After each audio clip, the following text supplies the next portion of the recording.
Hello friends, कैसे हैं आप सब। तो चलिए हम लोग थोड़ा सा रिवाइज करते हैं कि अभी तक हमने पढ़ा क्या है। आज का टॉपिक है पॉलन पिस्टिल इंटरेक्शन के बारे में। तो उसको समझने के लिए थोड़ा सा हम रिकॉल कर लेते हैं कि अभी तक हमने किन किन चीज़ों को पढ़ाई किया है। तो हमको पता है कि मेल रिप्रोडक्टिव पार्ट्स जो होते हैं फ्लावरिंग प्लांट में, उसको स्टेमन या एंड्रोशियम बोलते हैं। उसमें जो है एंथर प्रेजेंट होता है, एंथर और फिलामेंट होते हैं। तो एंथर में ही माइक्रोस्पोरेंजियम होता है, जिसमें माइक्रोस्पोरोजेनेसिस प्रोसेस चलती है और माइक्रोस्पोर टेट्राड बनते हैं। यही माइक्रोस्पोर टेट्राड में जब माइटोसिस होती है तो फिर पॉलन ग्रेन बन जाते हैं, जो कि मेल गैमेटोफाइट को रिप्रेजेंट करते हैं। इसमें दो सेल होती हैं, एक तो वेजिटेटिव सेल और एक जेनरेटिव सेल होती है। Same like female reproductive parts जो होते हैं उनको कार्पेल, पिस्टिल या गाइनोशियम बोलते हैं। इसके 3 पार्ट होते हैं, स्टिग्मा, स्टाइल एंड ओवरी। और ओवरी के नीचे ही ओवेरियन कैविटी होती है जिसको लोक्यूल बोलते हैं। उसके नीचे प्लेसेंटा होती है। प्लेसेंटा के नीचे जो है, प्लेसेंटा से अटैच्ड माइक्रोस्पोरेंजियम या इसी को ओव्यूल्स बोलते हैं। जिसके थ्रू ये अटैच होता है उसको फ्यूनिकल बोलते हैं। और जिस रीजन में ओव्यूल की बॉडी और प्लेसेंटा जो है, फ्यूनिकल और ओव्यूल की बॉडी जिस रीजन में मिल रही है उसको हाइलम बोलते हैं, हमने देख लिया है। अब मेगास्पोरेंजियम में मेगास्पोरोजेनेसिस प्रोसेस चलती है, क्योंकि वहाँ पे मेगास्पोर मदर सेल होती हैं, उनके अंदर जो है मेगास्पोरोजेनेसिस प्रोसेस चलती है, जिसके थ्रू एम्ब्रियो सैक बनता है। और एम्ब्रियो सैक में 8 न्यूक्लियस था और 7 सेल थी, जिसको 8 न्यूक्लिएट 7 सेल्ड स्टेज बोलते हैं। ये चीज़ें हमने पढ़ा था। और फिर उसके बाद हमने फाइनली जो है ये जो पोलन ग्रेन बना था, इस पोलन ग्रेन को स्टिग्मा के ऊपर जो है पहुंचा दिया था। यहाँ पे 3 प्रोसेस थी पहुंचाने की, ऑटोगैमी, जेटनोगैमी और जीनोगैमी। ये चीज़ें हमने देख लिया था। और पहुंचाने के लिए कुछ बायोटिक एजेंट थे, कुछ एबायोटिक एजेंट थे, उनके बारे में भी हमने बात कर लिया है। एबायोटिक एजेंट में विंड के थ्रू भी हो सकता है, वाटर के थ्रू भी हो सकता है। और बायोटिक एजेंट में एनिमल्स थे, इंसेक्ट्स थे, बैट्स थे, उन सब चीज़ों के बारे में हमने बात कर लिया है। अब नेक्स्ट जो है हम लोग बात करने वाले हैं, अब हमारा पोलन ग्रेन जो है स्टिग्मा पे लैंड कर चुका है। अब यहाँ पे किस तरीके से पोलन और ये स्टिग्मा एक दूसरे से किस तरीके से, अब यहाँ पे ये क्या एक दूसरे से रिसेप्टिविटी शो करेंगे कि नहीं करेंगे, क्या होता है इनके बीच में, उसी को बोलते हैं पोलन पिस्टिल इंटरेक्शन। अब इस पोलन पिस्टिल इंटरेक्शन में क्या क्या चीज़ें होती हैं। एक तो स्टिग्मा जो है रिकॉग्नाइज करता है कि जो पोलन ग्रेन आया है वो कंपैटिबल है या इनकम्पैटिबल है। मतलब कि जिसके साथ एम्ब्रियो सैक में प्रेजेंट न्यूक्लियस के साथ जिसको फ्यूज करना है, जिसको फर्टिलाइजेशन करना है, क्या ये वही पोलन ग्रेन आया है या फिर कोई दूसरा तो पोलन ग्रेन नहीं आ गया है। तो इसका रिकॉग्निशन होता है। और फिर उसके बाद रिकॉग्नाइज करने के बाद एक्सेप्टेंस या रिजेक्शन होता है। एक्सेप्टेंस होता है कंपैटिबल पोलन का, ऐसे पोलन ग्रेन जो कि कंपैटिबल हैं, जो सही वाले पोलन ग्रेन हैं उनको कंपैटिबल बोलते हैं और उनको एक्सेप्ट किया जाएगा स्टिग्मा के थ्रू। और जो इनकम्पैटिबल पोलन है उनको रिजेक्ट कर दिया जाएगा। रिजेक्शन किस तरीके से होगा कि ये अगर पोलन ग्रेन है तो ये पोलन ग्रेन जर्मिनेट ना करने पाए और ये अपने न्यूक्लियस को यहाँ तक ना भेजने पाए, तो ये प्रोसेस को इनहिबिट कर दिया जाएगा। तो कैसे इनहिबिट किया जाएगा कि स्टिग्मा पे पोलन ग्रेन जर्मिनेट होने से रोक दिया जाएगा, पहला। दूसरा, अगर जर्मिनेट कर भी गया है तो पोलन ट्यूब ना बनने दो, पोलन ट्यूब की ग्रोथ को इनहिबिट कर दो स्टाइल वाले रीजन में। इस वाले रीजन में क्या करो कि जो पोलन ट्यूब अगर बन रही है तो फिर उसको भी इनहिबिट कर दो। तो ये 2 तरीके से रिजेक्ट कर दिया जाता है इनकम्पैटिबल पोलन ग्रेन। और जो कंपैटिबल पॉलन ग्रेन है उसको क्या किया जाएगा, फर्टिलाइजेशन के लिए प्रमोट किया जाएगा। और फर्टिलाइजेशन के लिए प्रमोट करने के लिए हमको पता है कि अगर ये पॉलन ग्रेन है तो पॉलन ग्रेन को यहाँ से अब ये धीरे धीरे पॉलन ट्यूब बनाएगा जिसके थ्रू यहाँ पे अपने न्यूक्लियस को एम्ब्रियो सैक में डिपॉजिट करेगा। तो उसके लिए दो चीज़ें चाहिए होंगी, एक तो पॉलन के जर्मिनेशन को प्रमोट किया जाएगा, दूसरा पॉलन ट्यूब के ग्रोथ को भी प्रमोट किया जाएगा।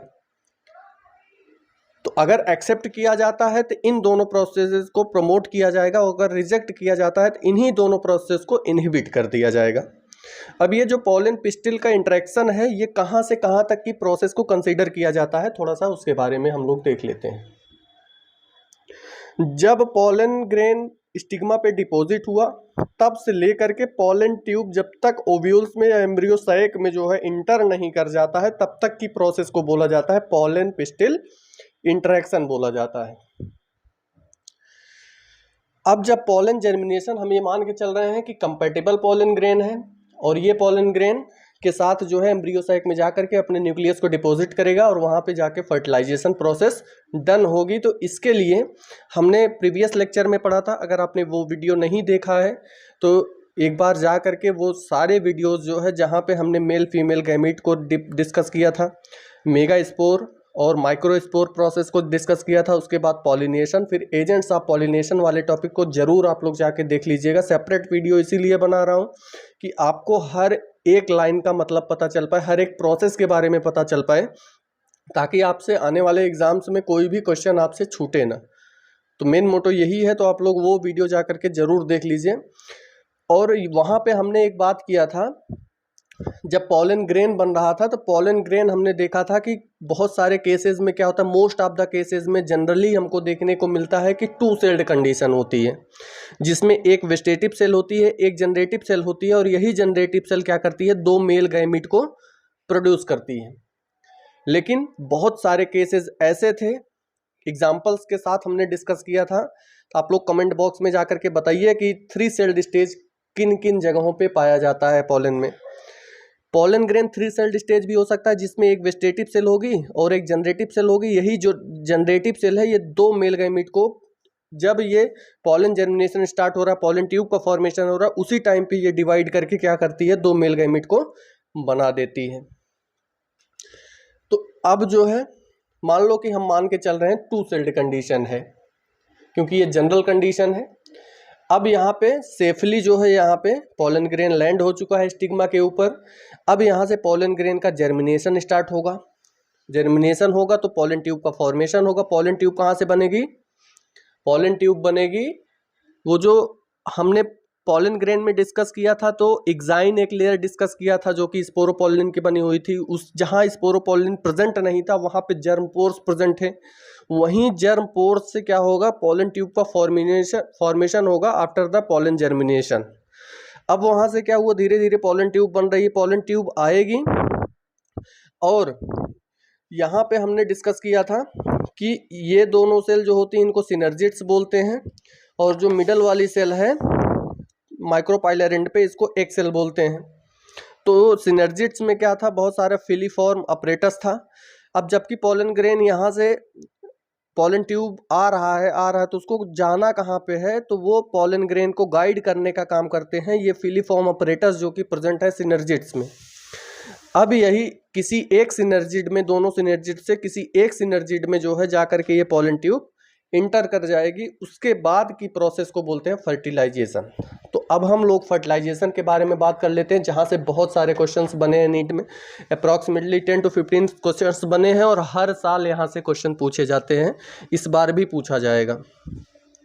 तो ये वाला टॉपिक थोड़ा सा अच्छे से समझते हैं, ईजी में समझते हैं। और फिर एक बार आपको बता रहा हूँ कि अगर आपने अभी तक अगर वो प्रीवियस वीडियोस नहीं देखे हैं तो जा करके देख लीजिए, नहीं तो सारी प्रोसेस जो है कहीं ना कहीं आप मिस्टेक करोगे और उसी मिस्टेक का फ़ायदा जो है नीट में के एग्ज़ाम में क्वेश्चन बनाने वाले को मिलेगा, और एक कैंडिडेट उनको ऐसा मिल जाएगा कि जो किसी ने जो है छोड़ रखा था टॉपिक और उसका सिलेक्शन नहीं हुआ। अब फर्टिलाइजेशन में क्या है, हमको पता है कि ओवरी होता है, ओवरी के नीचे क्या है, ओवेरियन कैविटी है, ओवेरियन कैविटी के नीचे बहुत सारा जो है मेगा स्पोर पड़े हुए हैं जिनको ओव्यूल्स बोलते हैं। ओव्यूल्स के नीचे एम्ब्रियोसाइक है। इसी एम्ब्रियोसाइक में ये ऊपर जो है जो एंटीपोडल सेल्स हैं, इनको बोलते हैं, तीनों सेल को एंटीपोडल सेल्स बोलते हैं। और ये कहाँ प्रेजेंट है? चैलेजल एंड पे।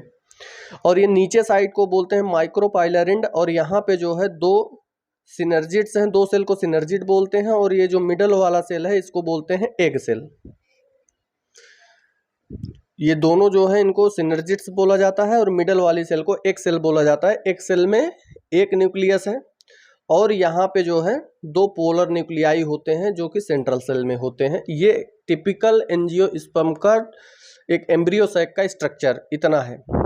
तो अभी हम लोग प्रोसेस में देखते हैं, जैसे ही पोलन ग्रेन आया, पोलन पिस्टिल इंटरेक्शन हुआ, उसके बाद कंपैटिबल पोलन को जो है एक्सेप्ट किया गया और यहाँ से धीरे धीरे जो है पोलन ट्यूब का फॉर्मेशन स्टार्ट हुआ।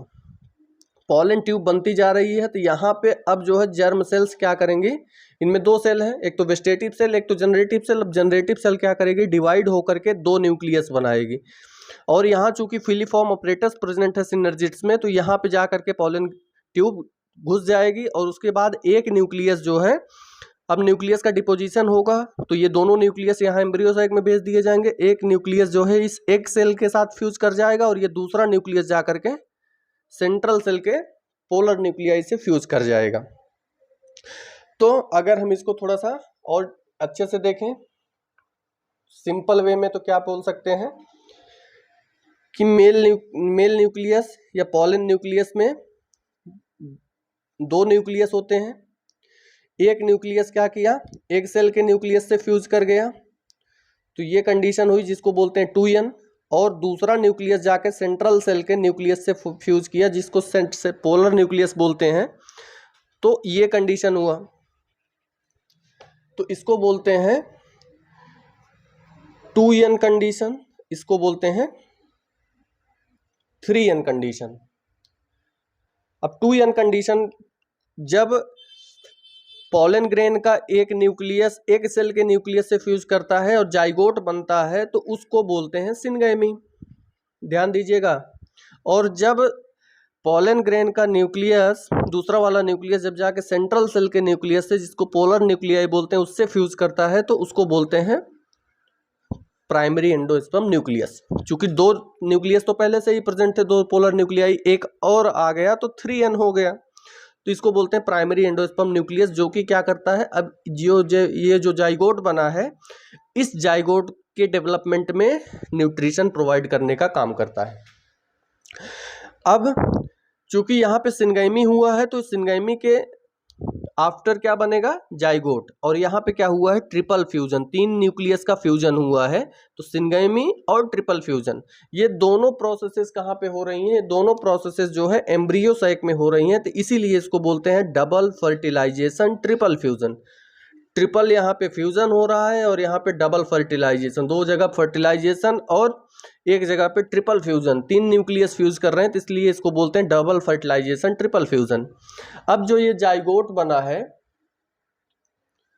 ये जाइगोट, अब इसका काम क्या होगा, ये जाइगोट जो बना है ये धीरे धीरे डेवलप करेगा और डेवलप करने के लिए इसको एनर्जी की जरूरत है। एनर्जी कौन देगा, प्राइमरी एंडोस्पर्म न्यूक्लियस जो कि एम्ब्रियोसाइक में बना हुआ है, वो क्या करेगा, न्यूट्रिशन प्रोवाइड करता रहेगा डेवलपिंग जाइगोट को, और जाइगोट डेवलप करके एम्ब्रियो बनाएगा।